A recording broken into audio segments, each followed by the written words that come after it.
Everyone, आप सभी का स्वागत है। मेरा नाम दीक्षा नेगी है। अगर आपको कोई भी क्वेरीज है आप मेरे को इंस्टाग्राम पेज पे फॉलो कर सकते हैं, दीक्षा नेगी 306। आप लोग मेरे को फेसबुक पेज में फॉलो कर सकते हैं @Diksha2107। MM अकेडमी ऐप अगर आपको बहुत अच्छा मटेरियल चाहिए यूपीएससी एग्ज़ाम के लिए या दूसरे कोई भी गवर्नमेंट एग्ज़ाम के लिए, तो आप इस ऐप को डाउनलोड कर सकते हैं। इस ऐप में आपको बहुत सारे कोर्सेज़ पे वीडियो लेक्चर्स देखने को मिलेंगे एंड साथ ही साथ इसको जो लेक्चर्स है उसको अगर आपको जब मन चाहे आपको पढ़ना है तो आप उसको PDF फॉर्म में भी यहाँ पे डाउनलोड कर सकते हैं। इसमें जो भी आपको कंटेंट प्रोवाइड किया जाएगा वो हाईएस्ट क्वालिटी का कंटेंट होगा, तो इस ऐप को आज ही डाउनलोड करिए।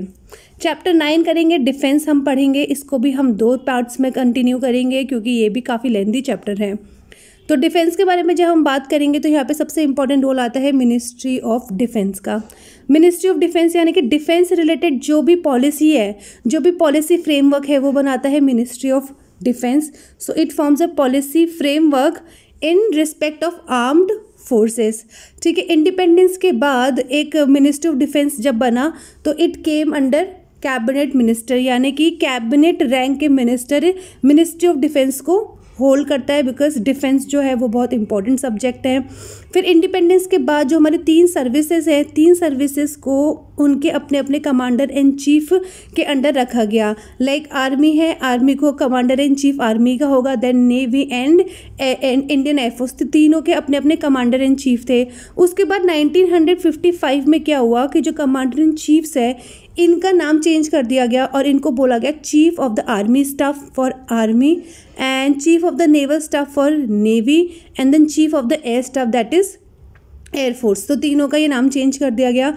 और उसके बाद 2019 में एक नई पोस्ट बनाई गई, that is chief of defence staff, जो कि अभी हमारे हैं बिपिन रावत। तो बेसिकली क्या हुआ, ये क्यों बनाई गई, यहाँ पे मैं आपको एक ओवरव्यू देना चाहती हूँ। तो देखिए, तीनों सर्विसेज के अपने अपने चीफ हैं, तो इस वजह से तीनों सर्विसेज में एक इंटीग्रेशन नहीं है, एक कोऑपरेशन इतना अच्छे लेवल पे नहीं हुआ, जो कि हमें सबसे ज़्यादा फील हुआ ड्यूरिंग कारगिल वॉर। तो तब से एक हमेशा ये एक रिकमेंडेशंस रही थी कारगिल रिव्यू कमेटी की कि हमारे पास एक ऐसी पोस्ट होनी चाहिए जो कि तीनों चीफ को हेड करेगा और उनके अंडर तीनों चीफ जो है कहीं ना कहीं इंटीग्रेटेडली एक कोऑपरेशन में काम कर सके, ताकि तीनों जो फोर्सेस हैं उनमें एक कोऑपरेशन बना रहे। इस वजह से ये पोस्ट बनाई गई एंड फाइनली लास्ट ये पोस्ट हमारी बन गई है। अब हम बात करेंगे, देखिए इसके अंदर जो मिनिस्ट्री ऑफ डिफेंस, इसके अंदर अलग अलग डिपार्टमेंट्स आते हैं। सबसे इंपॉर्टेंट जो रोल प्ले करता है वो डिपार्टमेंट ऑफ डिफेंस प्रोडक्शन है, जिसकी शुरुआत 1962 में करी गई थी। क्यों करी गई थी, इसका काम है डिफेंस के जो भी इक्विपमेंट्स है उनके रिसर्च, उनका डेवलपमेंट, उनके प्रोडक्शन से रिलेटेड इसका काम है। उसके बाद डिफेंस सप्लाई से रिलेटेड एक डिपार्टमेंट की शुरुआत करी गई इसके 3 साल बाद, दैट इज़ 1965 में। एंड डिपार्टमेंट सप्लाईज का क्या था, काम ये था कि हम जो भी डिफेंस रिक्वायरमेंट्स हमारे जो भी हैं जिनको हम फॉरेन से इंपोर्ट करते हैं, वो इंपोर्ट को किस तरह से हम सब्स्टिट्यूट करें ताकि हमारा जो इंपोर्ट है वो कम हो जाए। ठीक है, तो हम क्या करेंगे, इंडिया में ही उन डिफेंस इक्विपमेंट्स जो कि हम इंपोर्ट करते हैं उसको कम करने के लिए उसको सब्स्टिट्यूट एक प्रोडक्ट्स यहाँ पे सब्स्टिट्यूट डिफेंस इक्विपमेंट्स इंडिया में ही बनाएंगे, ऐसी स्कीम्स शुरुआत करेगा। और वो कौन करेगा, डिपार्टमेंट ऑफ डिफेंस सप्लाईज। इन दोनों डिपार्टमेंट्स को बाद में मर्ज कर दिया गया और इसका नाम रख दिया department of defence production and supplies. 2004 में department of defence production supplies का नाम फिर से चेंज हुआ एंड फाइनली इसको बोला गया डिपार्टमेंट ऑफ डिफेंस प्रोडक्शन। 1980 में एक और डिपार्टमेंट की शुरुआत होती है जिसको बोलते हैं department of defence research and development, जो कि डिफेंस से रिलेटेड रिसर्च और डेवलप करता है। एंड 2004 में एक और डिपार्टमेंट की शुरुआत हुई, that is department of ex serviceman welfare, यानी कि जो भी एक्स हमारे सर्विसमैन होते हैं उनके वेलफेयर से रिलेटेड ये डिपार्टमेंट काम करता है। तो ये हमारा चौथा डिपार्टमेंट बना।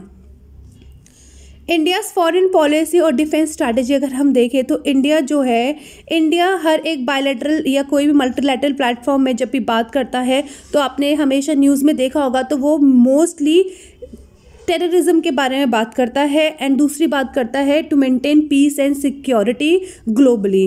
तो इंडिया का मेन जो एजेंडा है वो ये है कि हमें जो टेररिज्म है उसको कम करना है, उसको कम्बैट करना है and at the same time international level में पीस एंड सिक्योरिटी मेंटेन करनी है। तो इंडिया की जो भी फॉरेन पॉलिसी है वो इसी के इर्द गिर्द घूमती है।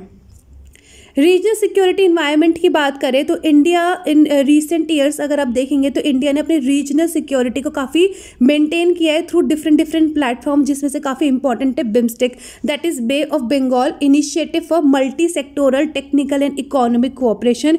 इसके थ्रू इंडिया जो है वो अपने रीजनल कोऑपरेशन को इन्हेंस कर रहा है, साथ ही साथ रीजनल सिक्योरिटी को भी इन्हेंस कर रहा है। फिर काठमांडू में 2018 में बिम्स्टेक की 4th मीटिंग हुई जिसमें एक डिक्लेरेशन बन के आया, दैट इज़ काठमांडू डिक्लेरेशन। इस काठमांडू डिक्लेरेशन में सारे जो लीडर्स हैं उनका एक विजन सामने आया। विजन ये था कि किस तरह से हमें अपनी रीजनल कोऑपरेशन को इन्हेंस करना है इन की एरियाज़, और की एरियाज़ कहते हैं जैसे security, counter terrorism, disaster management, connectivity, trade etcetera etcetera. But main यहाँ पे हमें फोकस करना है सिक्योरिटी एंड काउंटर टेररिज्म। यानी कि Kathmandu declaration at BIMSTEC summit Kathmandu 2018 में रीजनल कोऑपरेशन की बात हुई एंड उस रीजनल कोऑपरेशन में सिक्योरिटी और काउंटर टेररिज्म भी हमारा एक टॉपिक था। तो देखिए इंडिया का जो रोल है वो कितना ज़्यादा यहाँ पे इन्हेंस हो रहा है, कितनी ज़्यादा इंडिया हमेशा बायलैटरल टॉक्स में, मल्टीलैटरल टॉक्स में हमेशा काउंटर टेररिज्म की बात करता है, जिसको फाइनली काठमांडू डिक्लेरेशन में भी रिकॉग्नाइज किया गया। उसके बाद अपनी मैरीटाइम एक्टिविटीज़ को भी सिक्योर्ड रखने के लिए, ठीक है, डे टू डे वहाँ पे पूरा उस पर नज़र रखने के लिए कि वहाँ पे क्या क्या एक्टिविटीज़ हो रही हैं, उसके लिए इंडिया ने अपना एक सेंटर शुरू किया जिसको बोला गया information fusion centre Indian Ocean region, और ये कहाँ पे है, इसका ऑफिस गुरुग्राम, और इसकी शुरुआत हुई 2018 में। इसका मेन एजेंडा क्या है, ठीक है, इन्फ्यूजन सेंटर का मेन एजेंडा क्या है कि हम अलग अलग जो हमारे लिटोरल कंट्रीज़ यानी कि इंडियन ओशन में जितनी भी कंट्रीज़ हैं उनके साथ हम उनके साथ हम रिलेट करेंगे, उनके साथ हम ज्वाइन करेंगे अपने इस फ्यूजन सेंटर को, एंड फिर इससे क्या करेंगे, हम जो भी हमारी एक्टिविटीज़ है इन इंडियन ओशन, जो भी मैरीटाइम एक्टिविटीज़ है उसको हम ट्रैक करेंगे, और ट्रैक करने के बाद एक दूसरी कंट्रीज़ जो हम जिसके थ्रू इसमें इन्वॉल्व हो गए, जिसके साथ हमने एग्रीमेंट साइन किया है अंडर दिस, तो उनके साथ हम इन्फॉर्मेशन शेयर करेंगे और उनको जो इन्फॉर्मेशन मिलती है वो हमसे शेयर करेंगे। तो इस तरह से हमारी जो मैरीटाइम एक्टिविटीज़ है इन IOR रीजन हम उसको क्या करेंगे, मेंटेन करेंगे, and at the same time we will employ the security in the Indian Ocean region. India की अगर सिक्योरिटी की बात करें तो इंडियन ओशन रीजन में इंडिया ने काफ़ी कंट्रीज़ के साथ अपने अच्छे रिलेशंस बनाए हैं, क्लोज रिलेशंस हैं, लाइक मालदीव्स के साथ हमारा काफ़ी अच्छा रिलेशन है, एंड दोनों कंट्रीज़ मिलके इंडियन ओशन रीजन में सिक्योरिटी मेंटेन करती हैं, ठीक है। अलग अलग इनकी एक्सरसाइजेज होती हैं, जैसे नेपाल के साथ अगर हम देखें तो नेपाल के साथ हमारी एक मिलिट्री एक्सरसाइज है जिसको हम सूर्य किरण बोलते हैं, एंड ये सूर्य किरण 2018 में 13th एडिशन थी। इंडिया एंड श्रीलंका का अगर हम देखें इन respect of defence and security matters, जो रोल है वो काफ़ी ज़्यादा इम्प्रूव हुआ है। इंडिया श्रीलंका की देखिए एक मिलिट्री एक्सरसाइज है जिसको हम बोलते हैं मित्र शक्ति। Indian ocean policy, prime minister 2015 में गए मॉरिशियस में उन्होंने एक पॉलिसी आर्टिकुलेट करी, वहाँ पे प्रेजेंट करी, उसको बोला गया Indian ocean policy. Basically Indian ocean policy में उन्होंने एक वर्ड की शुरुआत करी, एक उन्होंने टॉपिक के बारे में बात करी जो कि है सागर। सागर का मतलब होता है इंग्लिश में ओशन, बट यहाँ पे सागर मतलब था security and growth for all in the region. तो बेसिकली मोदी जी ने, हमारे प्रधानमंत्री ने यहाँ पे security and growth for all in region, किस रीजन की यहाँ पे बात करी तो रीजन था हमारा इंडियन ओशन रीजन।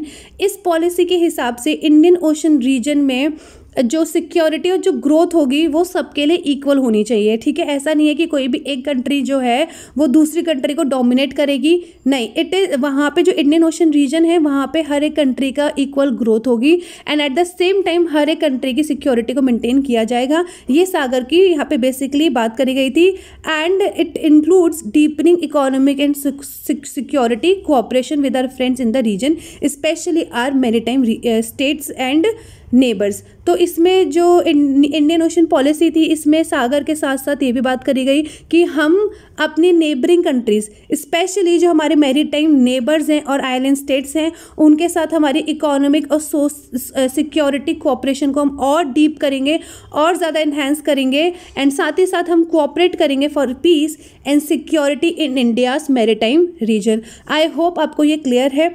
उसके बाद अगर इंडिया यूएस की पार्टनरशिप के बारे में बात करें तो इंडिया एंड यूएस की पार्टनरशिप जो है इन रिस्पेक्ट ऑफ डिफेंस पिछले 3-4 सालों में काफ़ी ज़्यादा इम्प्रूव हुई है। इंडिया को इनफैक्ट यूएस ने एक डेजिग्नेशन दिया हुआ है किस चीज़ का, मेजर डिफेंस पार्टनर। तो मेजर डिफेंस पार्टनर की वजह से इंडिया जो है वो यूएस का स्ट्रैटेजिक पार्टनर बन गया है, एंड जिसके अकॉर्डिंग इंडिया को ज़्यादा बेटर ट्रीटमेंट मिलेगा या बेटर उसको देन अदर कंट्रीज़ उसको इन respect of defence supplies treat किया जाएगा। Ministry of defence and it's departments की बात करें तो देखिए, मिनिस्ट्री ऑफ डिफेंस हमने बात करी थी कि वो पॉलिसी डायरेक्शन देता है in respect of defence and security. उसके अंदर अलग अलग डिपार्टमेंट्स वर्क करते हैं, जैसे डिपार्टमेंट ऑफ डिफेंस है, डिपार्टमेंट ऑफ डिफेंस प्रोडक्शन है, department of defence research and development that is DRDO, then department of ex serviceman welfare. ये चारों डिपार्टमेंट किसके अंदर आते हैं, मिनिस्ट्री ऑफ डिफेंस के अंदर आते हैं। हेडक्वार्टर्स इंटीग्रेटेड डिफेंस स्टाफ, तो बेसिकली इसकी शुरुआत ये क्या है, इसकी शुरुआत अक्टूबर 1, 2001 में करी थी on recommendations of Kargil review committee report.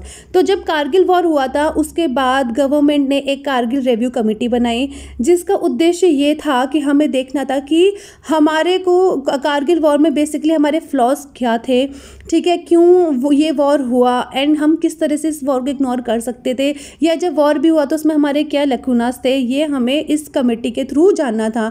तो इस कमेटी ने बेसिकली ये बोला कि हमारी जो तीनों सर्विसेज है उसमें कहीं ना कहीं हमें कोऑपरेशन देखने को नहीं मिला, जिसकी वजह से कहीं ना कहीं काफ़ी डिले हुआ। तो इसने ये बोला कि हमें एक इंटीग्रेटेड कुछ ऐसा सिस्टम बनाना चाहिए जिसके थ्रू क्या होगा कि हमारी तीनों सर्विसेज इंटीग्रेटेड वे में काम कर सकती हैं। तो इस तरह से हेडक्वार्टर्स इंटीग्रेटेड डिफेंस स्टाफ की शुरुआत हुई, एंड यहाँ पे तीनों सर्विसेज का रिप्रेजेंटेशन होता है। मिनिस्ट्री ऑफ एक्सटर्नल अफेयर्स का इसमें है, DRDO का इसमें रिप्रेजेंटेशन है, डिपार्टमेंट ऑफ डिफेंस का इसमें रिप्रेजेंटेशन है, then department of finance under finance ministry, इसका भी यहाँ पे रिप्रेजेंटेशन है। तो इसमें आप देख सकते हैं कितने सारे लोगों का, कितने सारे मिनिस्ट्रीज का इसमें इंक्लूजन है। And at the same time देखिए, इसका जो मेन एजेंडा है वो ये है कि जो हमारे तीनों सर्विसेज हैं उन तीनों सर्विसेज के बीच में jointness and cooperation that is synergy को हमें फॉस्टर करना है, एनहेंस करना है, ठीक है। IDS इंटीग्रेटेड डिफेंस स्टाफ जो है it provide secretariat and general assistance to किसको, ये किसको असिस्ट करता है, chairman of chiefs of staff committee, ठीक है। चीफ्स ऑफ स्टाफ कमेटी का जो चेयरमैन होता है उसको ये असिस्ट करता है। इंडियन आर्मी, अब देखिए पिछले कुछ सालों में जिस तरह से मॉडर्नाइजेशन हुआ इन डिफेंस एरिया, तो हमारे इंडियन आर्मी भी इतने सालों से अब काम कर रही है कि हमारे जो इंडियन आर्मी है उसको भी एक मेजर मॉडर्नाइजेशन थ्रस्ट मिले। तो इसलिए क्योंकि देखिए जो नई नई टेक्नोलॉजीज़ आ रही हैं इन वॉरफेयर, तो हमारा इंडिया कहीं ना कहीं थोड़ा बहुत पीछे लैग करता है। तो इस वजह से हमें कंटिन्यूसली हम मेक इन इंडिया पे फोकस कर रहे हैं। इंडियन आर्मी का रोल देखें तो इंडियन आर्मी का रोल काफ़ी ज़्यादा इंपॉर्टेंट है, स्पेशली अगर हम बात करें UN peace keeping mission. UN peace keeping mission में आर्मी ने काफ़ी ज़्यादा कंट्रीब्यूट किया है। अगर आप बात करेंगे तो देखिए इंटरनल सिक्योरिटी के साथ साथ Indian army United nation peace keeping mission में भी काफ़ी ज़्यादा अपना कंट्रीब्यूशन देती है। इंडिया की अगर बात करें, इंडियन आर्मी की जो ट्रूप्स है वो UN पीस कीपिंग मिशन की सेकंड लार्जेस्ट ट्रूप्स है, यानी कि US पीस कीपिंग मिशन में सेकंड लार्जेस्ट जो ट्रूप्स जाती है वो हमारी इंडियन आर्मी से जाती है। अगर आप बात करें तो प्रेजेंटली हमारे 4 कंटिजेंट्स हैं जो कि अभी डिप्लॉयड है UN पीस कीपिंग मिशन में, और 1950 से अगर आप बात करेंगे तो 1950 से अभी तक हमने 71 UN मिशन में से 51 मिशन को पार्टिसिपेट किया है, यानी कि आज तक 71 हुए, 71 में से इंडियन ट्रूप से 51 पीस कीपिंग मिशन ने पार्टिसिपेट किया है। ऑपरेशन सद्भावना क्या है? तो जम्मू एंड कश्मीर में देखिए मिलिटेंसी काफ़ी ज़्यादा है, टेररिज्म बहुत ज़्यादा है। तो गवर्नमेंट की ऑलरेडी वहाँ पे देखिए पॉलिसीज़, गवर्नमेंट के एफर्ट्स तो हमेशा रहते हैं कि गवर्नमेंट वहाँ पे पब्लिक सर्विसेज रीस्टोर करे, इंफ्रास्ट्रक्चर को रीबिल्ड करे, लोगों को वहाँ पे मेन स्ट्रीम में लेके आए, तो ये तो रहता ही है। तो इसके साथ साथ आर्मी ने ये शुरू किया ऑपरेशन सद्भावना। तो बेसिकली ऑपरेशन सद्भावना के अंदर इसका जो मेन एजेंडा वो ये है कि जो भी जम्मू एंड कश्मीर में टेररिस्ट स्ट्रैटेजी है उसको हम काउंटर करेंगे, ठीक है, उसको कैसे हम ख़त्म करेंगे। तो इसीलिए क्या हुआ कि जम्मू एंड कश्मीर एंड लद्दाख में आर्मी ने ये सोचा कि हम इस इनिशिएटिव के थ्रू जो वहाँ की आवाम है, जो वहाँ की जनता है, उसको किस तरह से हम नेशनल मेन स्ट्रीम में री इंटीग्रेट कर पाए, ठीक है, वापस उनको मेन जो हमारी इंडियन नेशनल आइडेंटिटी है उसके साथ जोड़ सके। तो ऐसी कुछ डिफरेंट एक्टिविटीज़ शुरू करी ताकि वहाँ के आवाम को हम दोबारा से री इंटीग्रेट कर पाए into national main stream. Indian navy की बात करें तो इंडियन नेवी देखिए हमारे सी को काफ़ी ज़्यादा प्रोटेक्ट करता है, हमारी मैरीटाइम एक्टिविटीज़ को बेसिकली इंडियन नेवी है जो वहाँ पे हमें अदर जो सी के थ्रू कोई भी हाँ वो हमें सिक्योरिटिकल चैलेंजेस जो है उसको कौन देखता है, उस चैलेंजेस को कौन फेस करता है, वो इंडियन नेवी है। इंडियन नेवी के बहुत सारे रोल्स है, लाइक मिलिट्री रोल भी है, डिप्लोमेटिक रोल है, बिनाइंग रोल है, कॉन्स्टेबलरी रोल है। मिलिट्री रोल की अगर आप बात करें तो एज ए मिलिट्री रोल वो क्या करता है, हमारी कंट्री के अगेंस्ट कोई भी मिलिट्री एडवेंचरिज्म होता है उसको वो रोकता है, ठीक है, उसके अगेंस्ट एग्रेसिवली काम करता है। एट द सेम टाइम हमारी कंट्री की ओवरऑल मैरीटाइम सिक्योरिटी को मेंटेन करता है। मैरीटाइम सिक्योरिटी में कोस्टल सिक्योरिटी भी आ जाती है और ऑफशोर सिक्योरिटी भी आ जाती है। देखिए कोस्टल सिक्योरिटी के लिए हमारे पास कहीं ना कहीं इंडियन कोस्ट गार्ड भी हैं, बट उनका एक लिमिटेड रोल है। तो इंडियन कोस्ट गार्ड के पास केवल वो कोस्ट हमारी सिक्योर कर सकते हैं। इंडियन नेवी के पास कोस्टल सिक्योरिटी के साथ साथ ऑफशोर सिक्योरिटी का काम भी होता है। एंटी पायरेसी ऑपरेशंस करते हैं ताकि इंडिया में देखिए जो गल्फ़ ऑफ ईडन है, गल्फ़ ऑफ ईडन से हमारा इंडिया का काफ़ी ज़्यादा ट्रेड जो है वो पास होता है। तो गल्फ़ ऑफ ईडन और देखिए अभी कुछ रिसेंट सालों में हमने कोस्ट सोमालिया कोस्ट जो है वहाँ पे पायरेसी देखी है, ठीक है। तो ये सब चीज़ों से रिलेटेड जो इंडियन नेवी है वो क्या करती है, वो वहाँ पे टाइम टू टाइम चेक करती रहती है ताकि इंडिया के जो शिप्स हैं उनका कोई उसको वो ना कर सके, उसको कोई रोक नहीं सके, या पायरेसी ना हो, इंडियन ओशन में कोई पायरेसी ना हो, ठीक है, कोई हमारे जो कोस्टल एरियाज़ है उसको अफेक्ट ना करे, उसको हमारे इंडियन सिक्योरिटी को मैरीटाइम के थ्रू कोई कोई हार्म ना हो, कोई सिक्योरिटिकल चैलेंज ना हो। तो ये सारा जो एंटी पायरेसी ऑपरेशन है इंडियन ओशन में वो कौन देखता है, इंडियन नेवी देखता है। तो बेसिकली 2018 में, इससे पहले उसकी एस्कॉर्ट साइकिल कंसेप्ट था, लेकिन अब वो कंसेप्ट बन गया फ्री पेट्रोल कंसेप्ट।